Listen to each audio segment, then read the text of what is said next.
apa? Mbok diceluk ibumu. Diceluk karo mamaku. Maratuwa, diceluk maratuwa. Nyapa? Mbok paling duwe masalah apa? Paling duwe utang mekar karo syariah. Kene dilam dulu. Yo, kamu nyanyi lagu apa ini ditawarin kepada anak-anak itu? Masa aku bernyanyi nih? Ya enggak apa kamu minta teman siapa? Kan aku pengen ngomong-ngomong dulu. Ya enggak apa-apa, kamu pengen siapa lagi?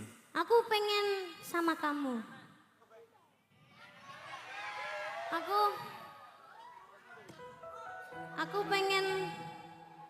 Aku pengen tetap terus sama kamu. Sebegitu juga aku. Nak, aku ora bakal lali karo seliramu. Pokoknya aku for you. Anu nek ngomong jangan dekat-dekat ya sayang. Nyapa? Ababmu mandi. Podo ade podo rong aduse. Ayo, ade rong adus. Lah aku rong adus tapi aku mesti sikatan. Apa? Sikatan aku. Kalau kowe ning tasmu sikat ora enek sikatan. Sikatan ping 3 aku. Sikat apa? Sikat WC. Dahal. Baik.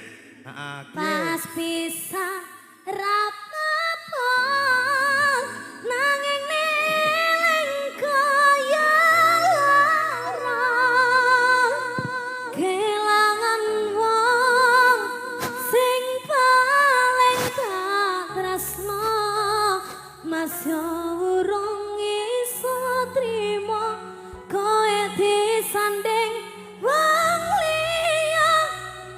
Suaraku serak-serak berserakan nih. Ora. Suaramu tuh Aku ya iso. Nyambut to Mas, suaranya apa iki? anu soundnya masih dicari itu loh. Anu ki mesti entutmu ya.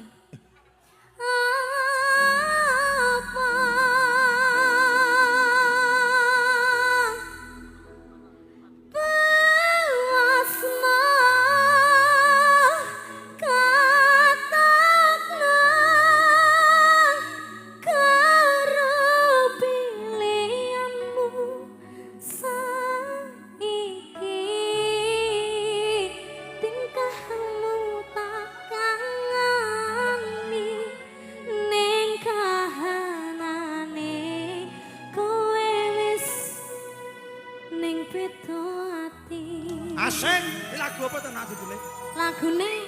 Lagune judule Mbuh. Loh, Umpama lintang kae iso tak sambati. asik, terus? Mesti iso ngancani aku sing lara ati. Ditinggal kembang sing paling tak tresnani.